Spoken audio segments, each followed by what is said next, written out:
All right, welcome back to episode 2 of Getting Hadyn to Comp to the British. We're back again. So you saw us last time. Hadyn was around week 3 or 4 in our program or coaching. So now we're in the second week of January of 2021. We've changed some things, and we're just going to run through a little bit of what we've changed and why Hadyn's doing some stuff. And we're just going to address a few of the comments in his video that he put up, just in case people are wondering about them and why we're doing what he's doing. So the biggest thing I think that we've changed since the last time we saw you was that Hadyn had no comp lifts. So he didn't have any pause bench, with a large arch, or he didn't have any low bar back squat, or he didn't have a lot of deadlifting. But now with a lot of that's changed, so we've added back in low bar fucking back squat, and we've added back in some comp bench days that are specific to his training. Yeah, I think the biggest thing people will notice is like the low bar back squat going back in. There's a few reasons for that. So like the first reason is fairly obvious, and that's that we need to get like that motor pattern running again, just to get him relearning the movement. Obviously, to relearn a skill takes a hell of a lot less time than to learn it in the first place. So if you had somebody who this is their first competition, they will be doing that competition style lift all the way through. They'd be practicing it a lot more, so they wouldn't accrue training volume through it, but they would be kind of touching the bar with that movement pattern a lot more frequently. We have the advantage with Hadyn, where Hadyn has done competitions at a high level before. His movement with the low bar back squat was always quite proficient before, so we had the advantage of running a prep phase or accruing some volume without it, and now we're adding it back in.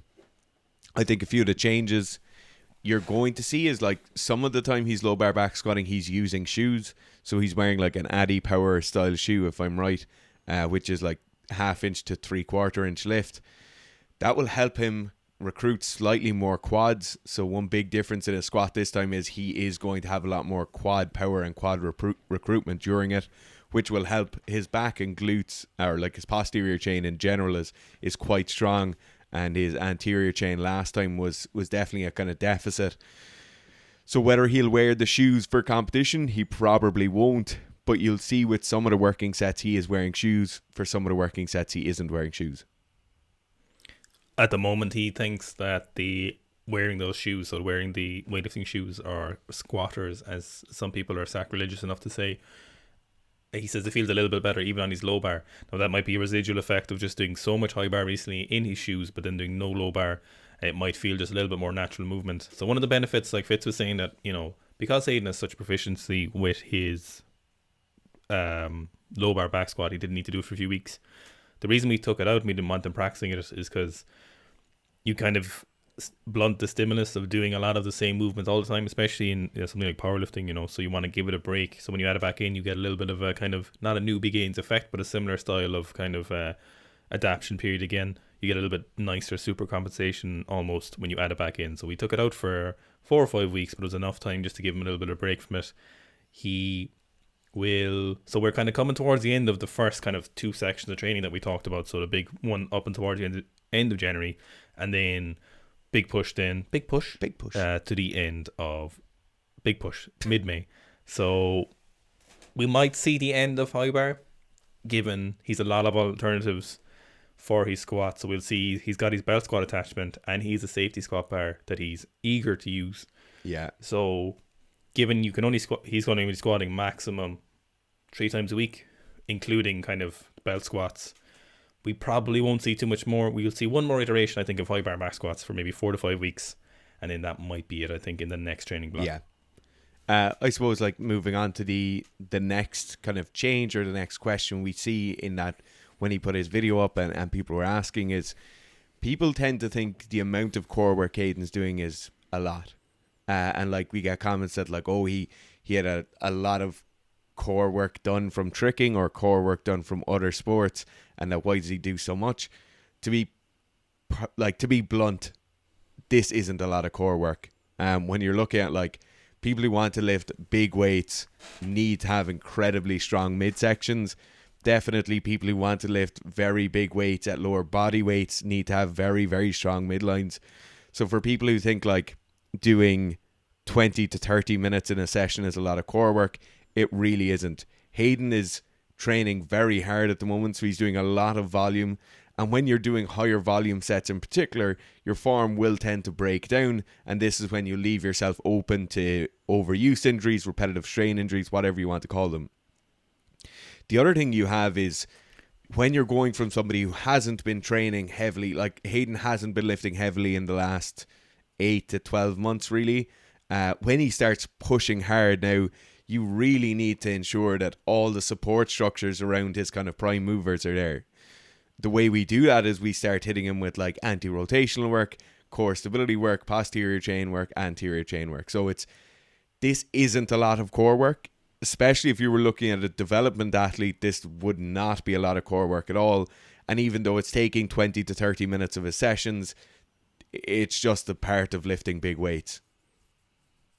Yeah, it's actually a good point. It's a good way of highlighting that people's perception of how much core work you actually need to do is a lot different than what it actually needs to be. So how much he's doing is probably the bare minimum we would imagine would be what you would be doing for someone who's looking to lift the weights he's looking to lift by me. Like, so the magnitude of his lifts are fucking massive, especially given his body weight, which is an important thing, as Fitz mentioned. So the amount of core work he's doing, at no stage will get any less than this for the next until the end of his competition period. So there'll be no less volume or frequency of core work. It's very, very important. Especially as someone, Hadyn had a back injury recently, it's very, very important to make sure we don't see that again and we don't put ourselves in a compromised position when he's doing a lot of deadlifting as the deadlifts get heavier. So it's very important that we protect his midline as much as possible, especially when you're doing something like, low bar, back squats and deadlifting. Both of those put an awful lot of pressure, and then added with the kind of slight to medium arc you might have on competition benching for powerlifting. If you want to get the most out of your bench, all of that can add up to a lot of fatigue in your lower back and compensation, and a bit of a compromise, so which is something you don't want to do. So you want to make sure everything is bulletproof as much as possible. You're never going to be in a scenario where you're going to go, fuck, I did too much core work.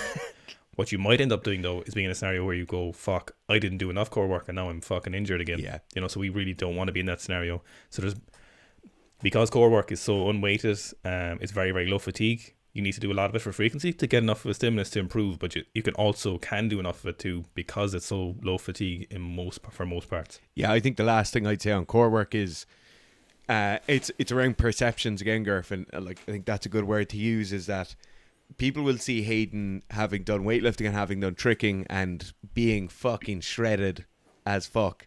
They'll see him and be like, oh, he's done loads of core work before.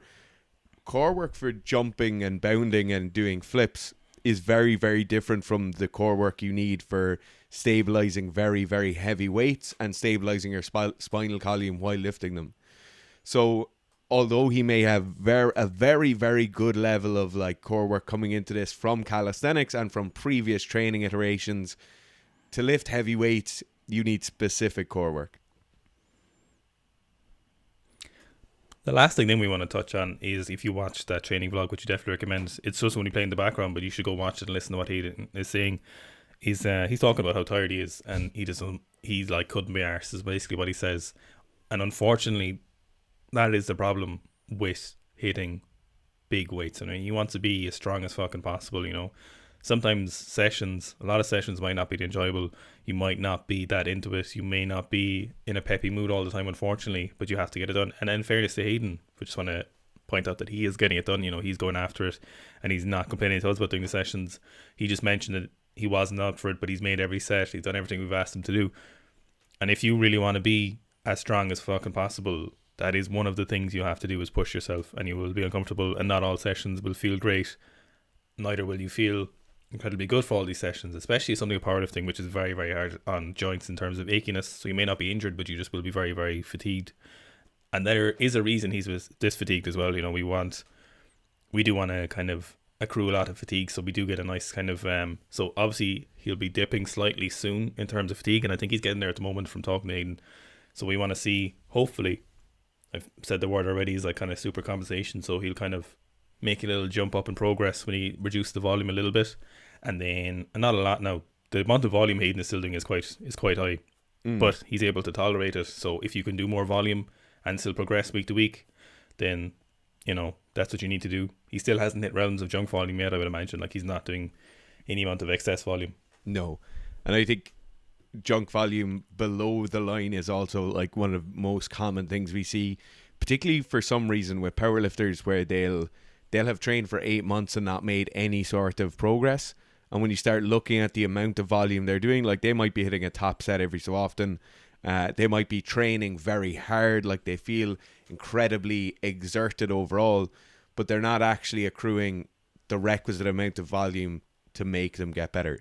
So they might be going and really training hard when they're training, but it might just be 1 or 2 very, very difficult top sets. They're not accruing multiple heavy sets over the course of a session, and then they're not doing multiple heavy sessions over the course of a week. So it is very important to know that, like, if you're not, you can train as hard as you want. If you don't hit the right amount of volume, you simply won't progress. Yeah, and at Hayden's level of lifts, he's got to be hitting a lot of volume, a lot more. Like, there's no newbie gains for Hayden. Can we just as well talk about, very annoyingly, how jacked Hayden is and how much more jacked he's getting? It's so annoying. What the fuck? So annoying. He's won the genetic lottery. We gave Hayden chin-ups in the last block, like you probably saw it in the last video, and his fucking arms after one session of chin-ups are like vascular. They're pumped. He looks fucking yacked. He's everything gym bros want to be. Yeah. It's unfortunate. Yeah. All right. Thanks for watching, guys. Thank you.